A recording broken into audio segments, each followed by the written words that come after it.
नमस्कार, आप देख रहे हैं इंडिया वॉइस और मैं हूं आपके साथ श्रुति अंगद। वक्त हो चला है रिपोर्टर लाइव का, जहां दिन भर की तमाम बड़ी जानकारियां हमारे संवाददाता ग्राउंड जीरो से सीधे आप तक पहुंचाते हैं। रिपोर्टर लाइव की करते हैं शुरुआत। खबर लखीमपुर से है, जहां लखीमपुर खीरी में भाजपा विधायक योगेश वर्मा की पिटाई हो गई है। लेकिन क्यों, पूरा मामला बता रहे हैं हमारे संवाददाता राम जी।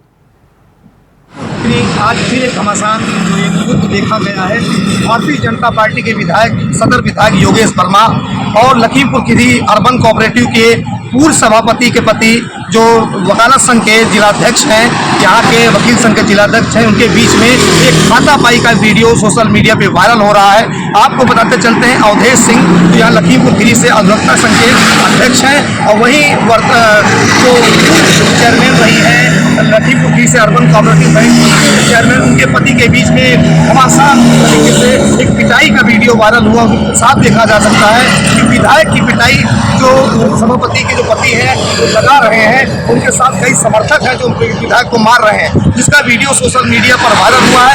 आपको बताते चले, जो पुलिस के जो इंस्पेक्टर थे, जो पुलिस के सिपाही थे, वो बीच बराव कर रहे थे लेकिन बीच बराव नहीं कर पाए और उसका वीडियो सोशल मीडिया पर वायरल हुआ है। और एक तरीके से पुलिस को भी बैक फुट पर आना पड़ा। आनंद फानंद में 500 मीटर के दायरे के रास्ते सब लॉक कर दिए गए।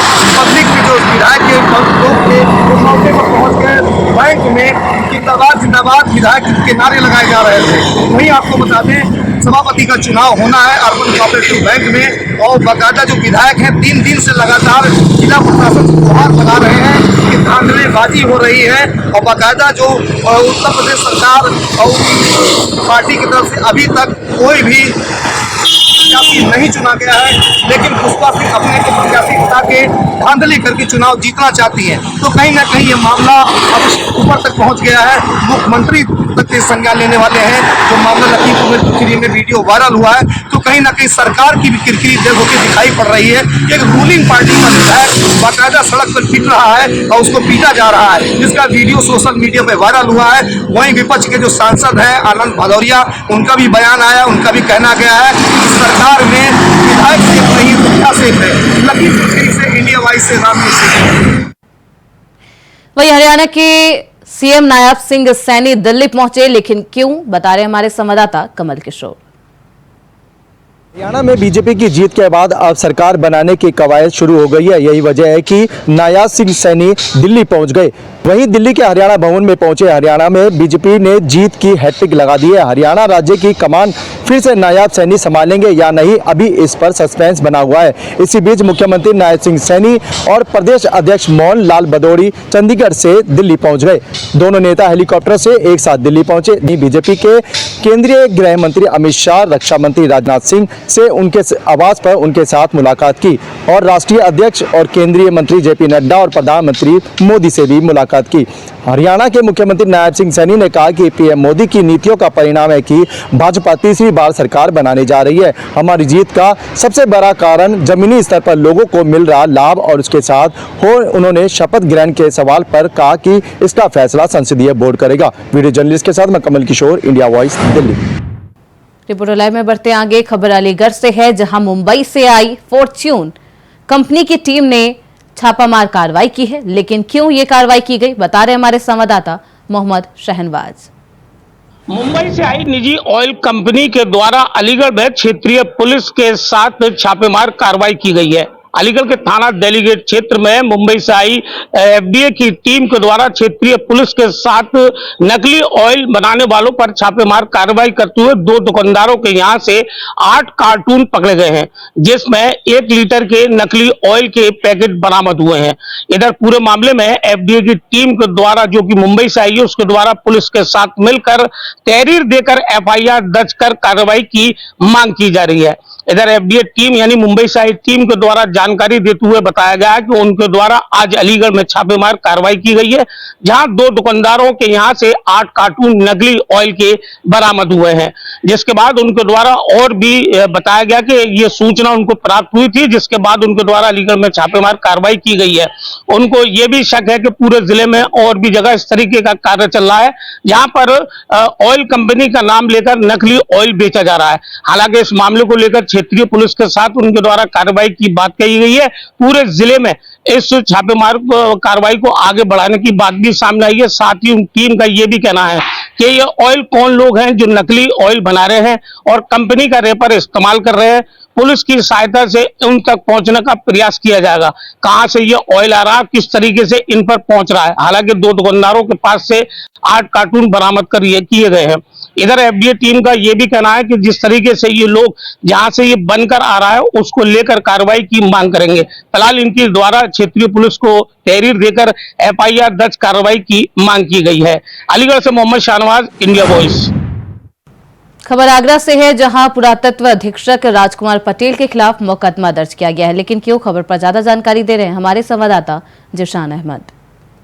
भारतीय जनता पार्टी अल्पसंख्यक आयोग के निवर्तमान अध्यक्ष अशफाक सैफी ने पुरातत्व विभाग के आगरा अधीक्षक के खिलाफ मुकदमा दर्ज कराया है। आपको बता दें कि अशफाक सैफी ने कुछ दिन पूर्व ताजमहल और अन्य इमारतों में जो तमाम समस्याएं हैं उसको लेकर पुरातत्व विभाग दिल्ली को एक पत्र लिखा था, जिसके बाद अशफाक सैफी ने आज पुरातत्व विभाग के अधीक्षक आर.के. पटेल पर गंभीर आरोप लगाए हैं। उन्होंने कहा कि 2 व्यक्तियों के द्वारा उनके निवास पर आए और शिकायती पत्र वापस लेने को लेकर धमकाने लगे, जिसके बाद अशफाक सैफी ने शिकायती पत्र वापस लेने से इनकार कर दिया। हालांकि दोनों व्यक्ति उनको धमका कर गए, जिसके बाद अशफाक सैफी ने थाना जगदीशपुरा क्षेत्र में तहरीर के आधार पर मुकदमा दर्ज कराया है। हालांकि इस पूरे मामले पर पुरातत्व विभाग के अधीक्षक आर.के. पटेल का कहना है कि इस पूरे मामले की पुलिस जांच कर रही है। जांच में जो निकल कर आएगा वो क्लियर हो जाएगा। अपने सहयोगी शोएब के साथ जीशान अहमद, इंडिया वॉइस आगरा। वही बलौदाबाजार जिले के पुलिस को एक बड़ी कामयाबी मिली है। एक अंतर्राज्यीय गिरोह का पर्दाफाश किया गया। इस खबर पर ज्यादा जानकारी दे रहे हैं हमारे संवाददाता प्रदीप महेश्वरी। बलौदाबाजार पुलिस को आज बड़ी सफलता प्राप्त हुई कि अंतर्राज्यीय ठग गिरोह के 14 सदस्यों को आज गिरफ्तार किया गया। ये जो गिरोह के सदस्य ये झारखंड, बिहार और यूपी के रहने वाले हैं। ये गांव-गांव में घूमकर सोने चांदी को मज के चमकाने के लिए और पुराने बर्तनों को चमकाने के लिए करते हैं और बातों में फंसाते हैं। ये जो ठग गिरोह उन्हीं घर में माने जाते हैं जहां पर बुजुर्ग लोग रहते हैं। बुजुर्गों को बोलते हैं कि आपके सोने चांदी को हम चमका देंगे करने को, और उसके बाद उनकी जो का चैन है, कान की फुल्ली है, कान के टॉप है और नाक की फुल्ली को लेकर 2 मिनट में रफू चक्कर हो जाते हैं। ऐसी बलौदाबाजार लवन में 6 परिवारों को उन्होंने ठग का शिकार बनाया, जबकि उनके पास से लगभग लाखों रुपए ठगी की। जब पुलिस को ये शिकायत थाने में दर्ज की गई तो पुलिस ने इनकी घेराबंदी कर इनको रायगढ़ से गिरफ्तार किया गया। ये 14 लोग को गिरफ्तार किया गया, जिसमें 8 महिलाएं हैं। 8 महिलाएं होने के कारण इनके गांव-गांव में जाके बहुत ही महिलाओं के साथ घुल मिल जाती हैं और उनसे सोने चांदी चमकाने के नाम पर लेके उनके सोने चांदी लेके फरार हो जाती है बातों में। तो आज बड़ी सफलता प्राप्त हुई। इन ठगों को गिरफ्तार करके आज न्यायालय में पेश किया गया, जहां पर इनका न्यायिक खंड जेल भेज देगा। मैं इंडिया वॉइस के लिए बलौदाबाजार से प्रदीप महेश्वरी। रिपोर्टर लाइव में वक्त हो चला है छोटे से ब्रेक का, फौरन लौटेंगे। ब्रेक के बाद एक बार फिर से आप सभी का स्वागत है। खबरों में बढ़ते आगे तो वहीं समाजवादी पार्टी ने उपचुनाव के 6 प्रत्याशियों के नामों का ऐलान कर दिया है। खबर पर ज्यादा जानकारी दे रहे हैं हमारे संवाददाता मोहम्मद आसिफ। यूपी में 10 सीटों पर होने वाले उपचुनाव को लेकर समाजवादी पार्टी बेहद एक्टिव नजर आ रही है। आज समाजवादी पार्टी ने 6 सीटों पर प्रत्याशी घोषित कर दिए। सपा का दावा है कि समाजवादी पार्टी ने प्रत्याशियों के नाम का ऐलान पीडीएफ फार्मूले पर किया है। हालांकि अब प्रत्याशियों की सूची जारी होने के बाद परिवारवाद का भी बड़ा आरोप लग रहा है। दरअसल कल हरियाणा चुनाव का नतीजा आया और आज समाजवादी पार्टी ने 6 प्रत्याशियों के नाम का ऐलान कर दिया। बात करें मैनपुरी की कराल सीट तो यह सीट अखिलेश यादव ने सांसदी जीतने के बाद छोड़ दी थी। इस सीट पर मुलायम परिवार के बेहद करीबी सदस्य तेज प्रताप यादव को प्रत्याशी घोषित किया गया है। वहीं कानपुर की सीसा मऊ सीट की बात करें तो पूर्व विधायक इरफान सोलंकी की पत्नी नसीम सोलंकी को प्रत्याशी बनाया गया है। वहीं अयोध्या की मिल्कीपुर सीट की बात करें तो सांसद अवधेश प्रसाद के बेटे अजीत प्रसाद तो कटेहरी सीट पर सांसद लालजी वर्मा की पत्नी शोभावती वर्मा को प्रत्याशी घोषित किया गया है। वहीं अगर मझवा सीट की बात करें तो मझवा सीट पर पूर्व सांसद के परिवार की ज्योति बिंद को यहां पर सपा ने प्रत्याशी बना दिया है। वहीं अगर बात करें फूलपुर की सीट की तो मुस्तफा सिद्दीकी यहां से प्रत्याशी घोषित किए गए हैं। ऐसे में सहयोगी राहुल पाठक के साथ आसिफ बेग, इंडिया वॉइस, लखनऊ। वहीं लखनऊ में मंदिर के सामने मांस के टुकड़े फेंककर माहौल बिगाड़ने का प्रयास किया गया। किसने फेंका ये मांस का टुकड़ा और क्यों, क्या कुछ कार्रवाई की गई इस पर बता रहे हैं हमारे संवाददाता मोहम्मद आसिफ। राजधानी लखनऊ में मंदिर के सामने मांस का टुकड़ा फेंक माहौल बिगाड़ने की कोशिश की गई। इस मामले में पुलिस ने फौरी कार्रवाई करते हुए मुकदमा दर्ज कर लिया है और साथ ही साथ मामले की गहराई से छानबीन भी करने में पुलिस जुट गई है। पूरा मामला राजधानी लखनऊ के बाजार खाना क्षेत्र के लंबेश्वर मंदिर के सामने का है, जहां पर आज एक महिला ने मंदिर के सामने मांस का लोथड़ा फेंक दिया। इस मामले में पुलिस से शिकायत हुई तो पुलिस पूरी तरह से एक्टिव हो गई। पुलिस ने तहरीर के आधार पर मुकदमा दर्ज कर मांस का लोथड़ा फेंकने वाली महिला के खिलाफ मुकदमा दर्ज कर लिया है। पुलिस का कहना है कि इस मामले में अब यह पता लगाया जा रहा है कि आखिर किसके इशारे पर महिला ने मांस का टुकड़ा फेंका था या फिर महिला की मानसिक विकृति थी। सहयोगी राहुल पाठक के साथ आसिफ बेग, इंडिया वॉइस, लखनऊ। खबर मथुरा से है, जहां थाना गोवर्धन की पुलिस साइबर अपराध करने वाले अभियुक्त से मुठभेड़ हो गई। खबर पर ज्यादा जानकारी दे रहे हैं हमारे संवाददाता मोहम्मद फारूक।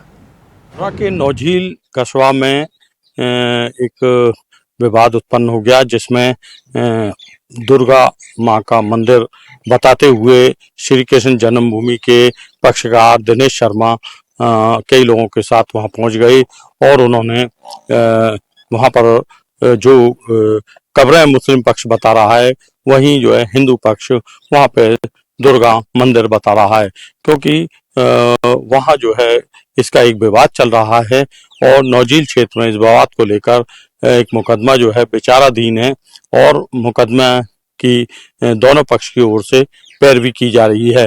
लेकिन दिनेश शर्मा जो हिंदूवादी नेता हैं, उन्होंने ऐलान किया है कि अगर हमें नवमी के दिन वहां पूजा नहीं करने दी गई तो हम अनशन पर बैठेंगे।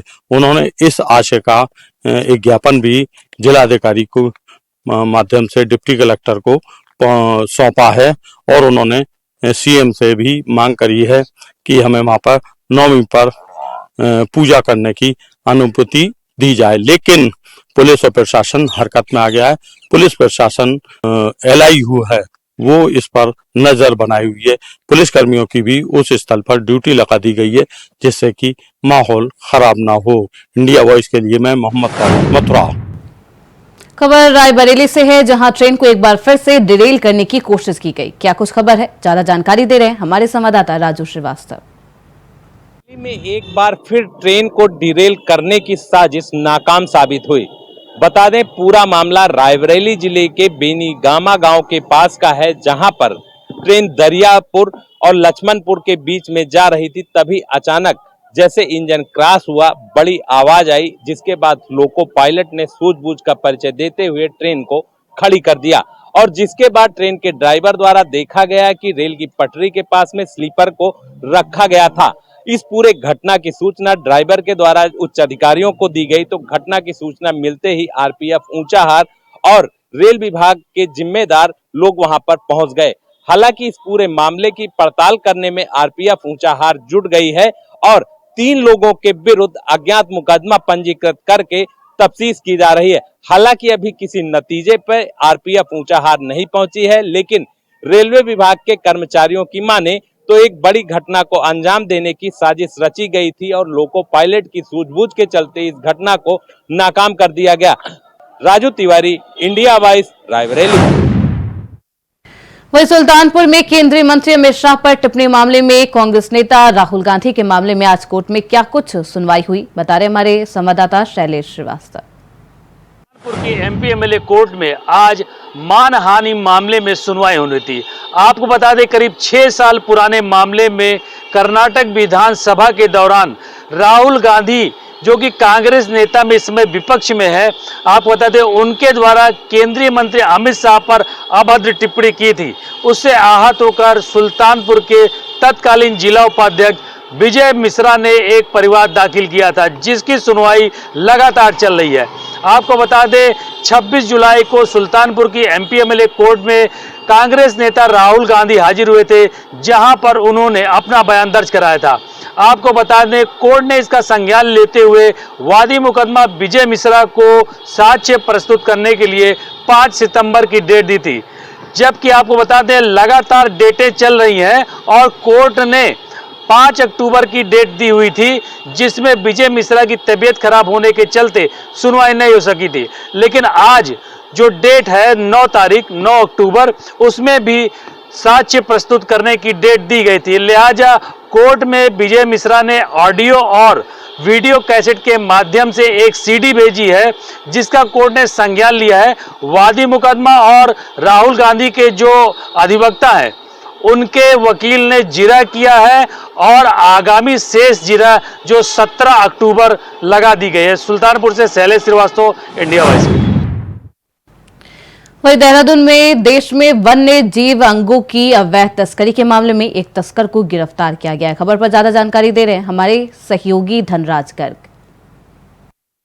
वन्य जीवों की तस्करी को लेकर उत्तराखंड में लगातार जो वन्य जीवों की तस्करी है वो देखने को मिलती है, और जिसके बाद कहीं ना कहीं एसटीएफ भी सख्त होती हुई नजर आ रही है। उसके साथ ही वन विभाग की टीमें भी कहीं ना कहीं सख्त होती हुई नजर आ रही हैं। आज एक मामला ऐसा निकलकर सामने आया है कि एक वन्य जीव तस्कर को 2 लेपर्ड की खाल के साथ गिरफ्तार किया गया है, जिसके पास से 2 लेपर्ड की खाल बरामद की गई है। ये एक बड़ी कामयाबी एसटीएफ को उत्तराखंड के अंदर मिली है, क्योंकि जो देखा जाए कि उत्तरकाशी से जो तस्कर है ये लेपर्ड की खाल लेकर आ रहा था और इसको सेल करने के लिए दिल्ली के लिए रवाना हुआ था, जिसको रास्ते में ही कहीं ना कहीं एसटीएफ ने गिरफ्तार कर लिया है। और आपको बताते चले कि WCCB दिल्ली की सूचना पर कहीं ना कहीं इसको बरामद किया गया है, क्योंकि एसटीएफ को लगातार सूचनाएं WCCB की तरफ से मिल रही थी कि जो उत्तरकाशी है वहां पर लगातार वन्य जीवों की तस्करी की जा रही है, जिसको देखते हुए एसटीएफ ने अपना शिकंजा कसा और काफी मशक्कत के बाद एक वन्य जीव तस्कर को गिरफ्तार किया है, जिसके पास से 2 लेपर्ड की खालें बरामद की गई है। हालांकि अभी एसटीएफ उससे पूछताछ कर रही है कि अन्य क्या इसके साथ और भी लोग शामिल हैं, और कहीं ना कहीं एक अंतरराष्ट्रीय बाजारों में यदि देखा जाए तो इसकी कीमत लाखों में बैठती है। ऐसे वन्य जीव तस्करों के लिए एक कहा जाए कि सख्त नजरिए में एसटीएफ ने साफ तौर पे कहा है कि यदि कोई भी इस तरह का अपराध करता हुआ पाया जाता है तो उस पर कड़ी से कड़ी कार्रवाई की जाएगी, उसको बख्शा नहीं जाएगा। India voice, Dhanraj Garg, Dehradun. वहीं उत्तराखंड सरकार को लंबे समय से प्रयास करने पर सफलता मिल रही है। आखिर क्या कुछ है ये पूरा मामला, बता रहे हमारे संवाददाता अभय कैंतुरा। मुख्यमंत्री पुष्कर सिंह धामी जब भी दिल्ली के दौरे पर जाते हैं राज्यवासियों के लिए कुछ ना कुछ सौगात लेकर आते हैं। इस बार मुख्यमंत्री पुष्कर सिंह धामी दिल्ली दौरे पर है और राज्यवासियों के लिए बड़ी सौगात लेकर आए, यानी उत्तराखंड राज्य जो लंबे समय से इंतजार कर रहा था राष्ट्रीय खेलों की मेजबानी का, आज उसकी तारीखों का ऐलान यहाँ पर हो चुका है। इंडियन ओलंपिक एसोसिएशन की तरफ से राज्य को 38वें राज्य खेलों जो राष्ट्रीय खेल है उसकी मेजबानी का न्यौता यहाँ पर दिया गया। जनवरी से फरवरी माह के बीच में राष्ट्रीय खेलों का आयोजन यहाँ पर होगा। जो 38वां राष्ट्रीय खेल यहाँ पर होंगे उसके लिए उत्तराखंड पूरी तरीके से तैयार है। ये कहा जा सकता है कि प्रशासन और सरकार की तरफ से, खेल विभाग की तरफ से जो प्रयास लगातार यहाँ पर किए गए तो उसके सफल परिणाम रहे कि अब उत्तराखंड को उसकी राष्ट्रीय खेलों की मेजबानी का आमंत्रण यहाँ पर मिल चुका है। जो काम यहाँ पर धरातल पर होना चाहिए था राष्ट्रीय खेलों की मेजबानी के लिए, उसका 80% से ज्यादा काम यहाँ पर पूरा हो चुका है। उम्मीद है कि तय समय से पहले वो सभी काम भी पूरे यहाँ पर कर लिए जाएंगे और उत्तराखंड आने वाले दिनों में कह सकते हैं कि राष्ट्रीय खेलों की मेजबानी करेगा, जो उत्तराखंड के नौनिहालों के लिए, उत्तराखंड की प्रतिभाओं के लिए एक बड़ा मंच यहाँ पर प्रदान करने का काम करेगा। India wise. खबर भिलाई से है, जहां ग्राम पतोरा और ढोर में चूना पत्थर उत्खनन के लिए शनिवार को आत्मानंद स्कूल पतौरा में ग्रामीणों के भारी विरोध के बीच जनसुनवाई की गई। खबर पर ज्यादा जानकारी दे रहे हैं हमारे संवाददाता श्रीकांत दास। फिर चुनाव पत्थर खदान को लेकर के ग्रामीणों में गुस्सा फूटा। आपको बताते चले कि चुनकट्टा और ग्राम ढौर में विगत दिनों पत्थर खदान को लेकर के जन सुनवाई की आयोजन किया गया था, जिसमें एडीएम अरविंद एक्का और पर्यावरण से सहमत मैडम के द्वारा वहां पे जन सुनवाई की गई, जहां पर ग्रामीणों का भारी विरोध प्रदर्शन किया गया। वहां पर आपको बताते चले कि ग्रामीणों का साफ तौर पे कहना था कि जो खदान मालिक है उनके द्वारा सारी चीज़ों को अपने फेवर में करने के लिए वहाँ पे पैसों का लेन देन भी हो रहा है, जिसको लेकर के जन दर्शन में कलेक्टर दुर्ग ऋचा शर्मा के सामने दोनों ही गांव के ग्रामीणों ने अपना प्रदर्शन कर ज्ञापन सौंपा। ग्रामीणों का साफ तौर पे कहना था कि पहले से ही चुनकट्टा और ढौर में पतोरा में जो खदान चल रहे हैं उस पे पर्यावरण को लेकर के कहीं से भी सेफ्टी नहीं बरती जाती खदान मालिकों के द्वारा, ना ही वहाँ पर किसी तरीके का सेफ्टी होता है। वहाँ की जो ब्लास्टिंग होती है खदानों में उतनी डेंसिटी होती है कि बड़े बड़े पत्थर उड़ करके ग्रामीणों के घर पे आते हैं, जिसकी वजह से कहीं भी बड़ी दुर्घटना होने की हमेशा बनी रहती है। वहीं ग्रामीणों को साफ तौर पे कहना था कि ये जन सुनवाई एक तरह से सिर्फ दिखावा है। खदान का जो टेंडर है वो पहले से तयशुदा रहता है कि किसे देना है किसे नहीं देना है। मैं श्रीकांत दास, इंडिया वॉइस के लिए ब्यूरो। वही बलौदा बाजार में रेत की चोरी की अंधी दौड़ में एक बार फिर 8 साल के मासूम की मौत हो गई, लेकिन कैसे हुई ये मौत, खबर पर ज्यादा जानकारी दे रहे हैं हमारे संवाददाता प्रदीप महेश्वरी।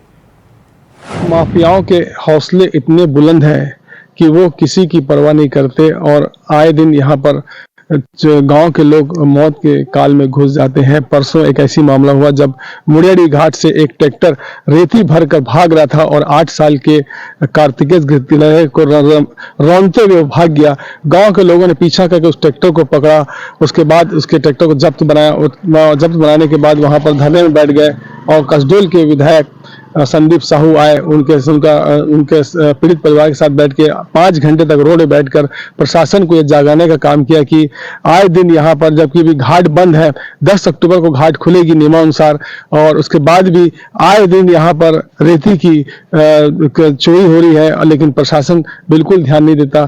और जबकि यह विभाग छत्तीसगढ़ के मुख्यमंत्री विष्णु साय के पास है, खनिज विभाग उनके पास है। उसके बाद मुख्यमंत्री को भी अधिकारी धत्ता दिखाते हुए खुलेआम यहाँ पर अवैध उत्खनन करा रहे हैं और अभी कराने के बाद ही यहाँ पर 5 दिनों के अंदर 3 लोग को अभी तक दुर्घटनाओं में मौत हो चुकी है। उसके बाद भी प्रशासन जागा नहीं है और निश्चित है कि खनिज विभाग के अधिकारियों की मिलीजुली होने के कारण ये जो खनिज माफिया है, इतने इनके हौसले बुलंद है कि ये किसी से नहीं डरते। ये इन्होंने अभी जब मुड़ियाडी घाट से एक जंगल रोड बनाई है, जहां पर वन विभाग की भी कैसी सहमति है कि उनके पूरे पेड़ों को काट के शॉर्टकट में अंदर जंगल से निकल के मेन रोड में आकर रेत को बेचते हैं। तो निश्चित है कि इन माफियाओं के कितने तार और कितने उनकी बलवान है कि जंगल के अंदर से पेड़ काट के प्राइवेट रोड बनाकर जमीन दोहन खनन कर रहे हैं। मैं इंडिया वॉइस के लिए बलौदा बाजार से प्रदीप महेश्वरी। इसी के साथ रिपोर्टर लाइव में बस इतना ही। देखते रहिए इंडिया वॉइस।